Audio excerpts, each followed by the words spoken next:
Good evening. At the outset, I'd like to start by thanking Mr. Barrow, Mr. Barrows, and Dr. Brennan for allowing me to be here tonight. I am the presenter for Mr. Matt Orr, who is one of the recipients and inductees of the Hall of Fame. I want you to grant me a simple request, and that is to allow me about 10 or 12 minutes. It's been time. It has been 43 years in coming. This is an award that is long overdue for Matt. And soon here, if you do not know, he is the first of the Aquinas coaches to bring home to your high school a CIF champion.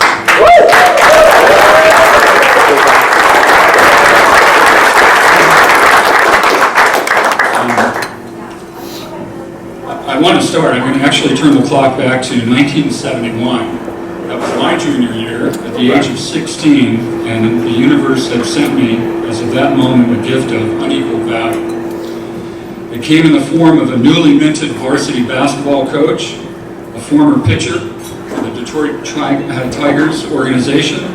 He had a commanding voice, a baritone laugh, and a very simple mantra, and that is, he preached a simple rule. You will play hard, you will work hard, and you will pray hard. Following our loss to, I believe, it was either Valley or Ontario Christian, there is some debate about that tonight. Apparently, I've heard those boos before. A sore spot with you too. That came in the 1972 quarterfinals of the CIF championship. As a team, having just lost, we sat in that locker room somewhere out of town. I think it was Ontario, quite frankly. 15 long faces, covered in tears, covered in defeat. And at that moment, that brand new coach who had walked through the door earlier that season made a contract with us. And here's what he said. He told us to look inside our hearts at that very moment. Remember how you feel. Remember how defeat feels. Remember all the work that you put into this season that has now left you with nothing but loss. And from this day forward, make a contract with me. He said, if you will give me your heart and your soul and commit to working like you have never worked before and pour every ounce of your body and your soul into this team, I will guarantee you will win a championship. And he said, I'm not talking about a league championship. We have plenty of those at Aquinas. He was talking about a CIF championship. And in the 58 years that had preceded that moment in time, no basketball team in Aquinas High School and no basketball team in the city of San Bernardino had ever brought home a CIF championship.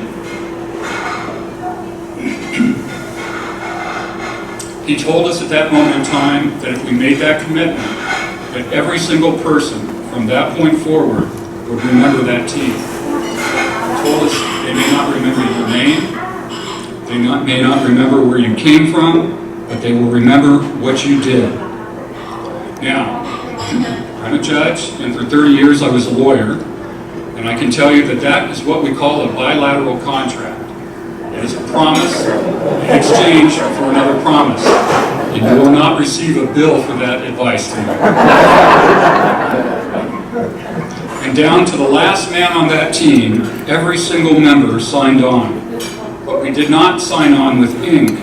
We signed on with sweat, with bruises, with sore muscles, with tired legs, and eventually we even anteed in a broken thumb and some torn ligaments in an ankle. That contract was memorialized on the inside of a wooden box, a toolbox that served as the team's first aid kit. On the inside of that toolbox, the assistant coach that year, Barney Dittenhaver, painted the following. And he did this in March of 1972. He painted Aquinas High School 1973 CIF champions.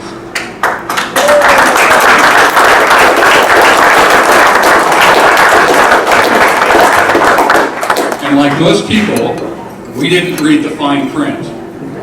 Because the fine print, there was the devil in the details. And here were the additional terms that we didn't discuss that moment in the locker room, but that we subsequently came to realize. Term number one is, you will be the best conditioned team on the floor from the first day of the next season until the last day. And that meant, as we found out, that we ran lines inside that gymnasium back and forth until we were sick. We went outside. We ran up Sterling Avenue to the foothills, and then we ran back to the gym. And then we went outside to the football field, and we ran around that damn football field so many times that we got sicker. We went to the orange groves, and we ran in the orange groves, and we ran, and we ran, and we were Forrest Gump before there was a Forrest Gump.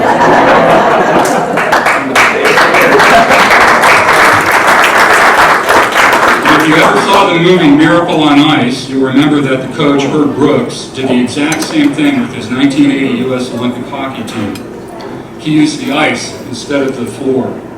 He made that team skate lines up and back as a method of conditioning. And the reason he did it, he told his team as follows: because legs feed the wolf. And that is exactly what Matt did with us. If you were going to run a full court press for the entire game, you better be conditioned. We did, and we were. If you were going to fast break at every single opportunity, and we did, and we scored, then you had better be conditioned. And we were conditioned. In fact, we were so conditioned that we won a vast number of games our senior year, that 1973 year, simply because we outran the competition. The sentiment that Matt enforced was expressed perfectly by a former runner from the 1970s named Steve Prefontaine. In a quote, Prefontaine said, quote, "A lot of people run a race to see who is fastest. I run to see who has the most guts, who can punish himself into an exhausting pace, and then at the end, punish himself even more." And that was Matt's theory. He would simply turn to us and say, "Let's find out who has the guts to win tonight." And we would go out with that instruction. The second term of that contract was that no one person on that team mattered more than any other person. All that mattered was the team. And if you go back to the movie called Hoosiers, Hickory's coach, Norman Dale, said it best when he introduced himself to the team, and he told them, "What I want is 5 players on the floor, functioning as one single unit. Team, team, team. No one more important than the other." And that is the credo that we lived by in 1973. Down to the last man on that team, had any one of those players not been with us, that championship would not have returned back to Aquinas High School. And finally, the third term was, you will make no excuses, and you will take responsibility for your actions. And I will tell you personally that I learned firsthand from Matt that that was a non-negotiable term.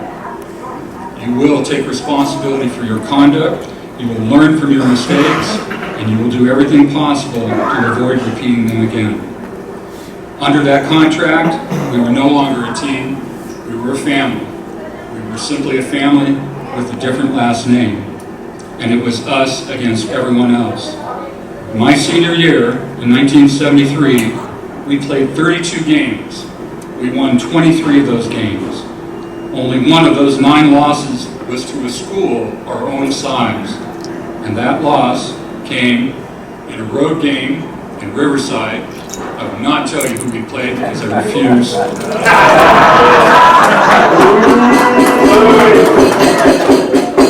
That game was on the road. We lost in double overtime by 2 points with one of our starters on the bench with a broken thumb.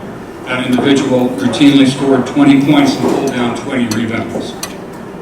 Of those 23 wins that year, we took on 4A Redlands High School, a school of 3,000 students, and we beat them.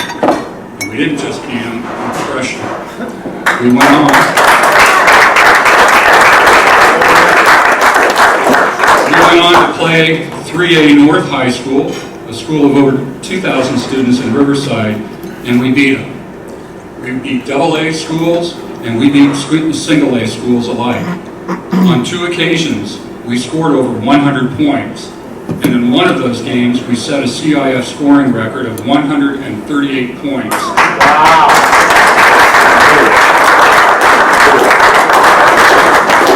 That record stood for years until it was subsequently exceeded.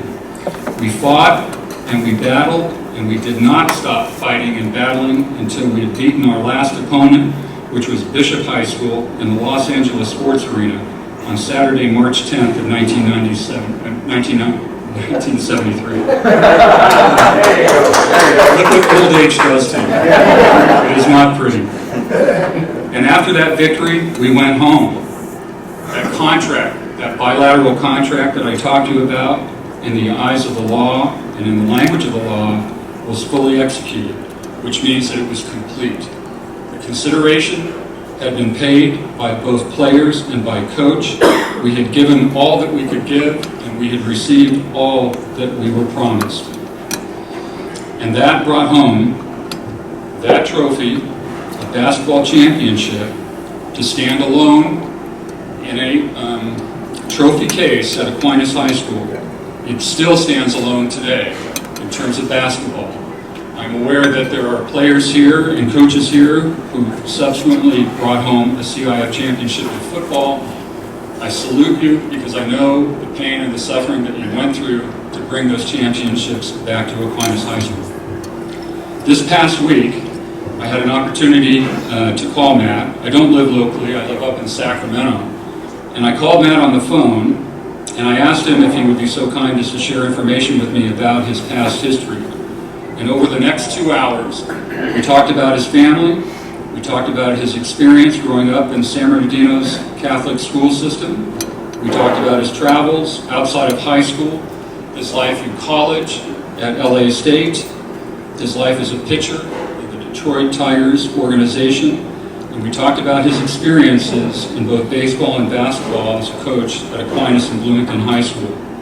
And I think it is fair to say that in the 2 hours that we spent talking, he was never more animated than when he spoke of his wife and his children and his grandchildren, and when he spoke of the team that I was a part of in 1973. In the end, here is what Matt Hoare taught me. He taught me to be tough, but never to be mean. He taught me to be strong, but never be a bully. He taught me to be demanding, but never unreasonable. And he taught me to be confident, but never brash. He taught me the meaning and the value of hard work, the trap of self-pity, and that victory comes at a price. You either pay it or you don't. And anyone, coach or player, who has won a championship has paid it. I know that our 1973 team was not the most athletically gifted or the most basketball talented that Matt has coached. That honor belongs to a group who followed us at Aquinas. However, I think it's interesting to note that notwithstanding the gift athletically that they possessed and the talent basketball-wise that they placed on the court, there remains but one trophy on that table, and that belongs to my team. Yeah.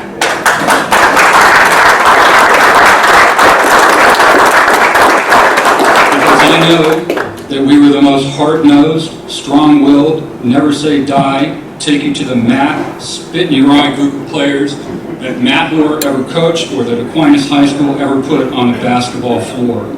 And that may sound odd, but I just described to you Matt Hoare. When we spoke last week, I asked Matt if he had any one rule that he lived by when he coached us. And he said to me, yeah, I did. Never call the first time out. Think about that for a moment. Force the opposition to make the first move. Never admit weakness. That was Matt's credo, and that was the team that he put on the floor. It sums up everything about Matt that I knew. As Steve Prefontaine once said, The only good race pace is a suicide pace, and today looks like a good day to die.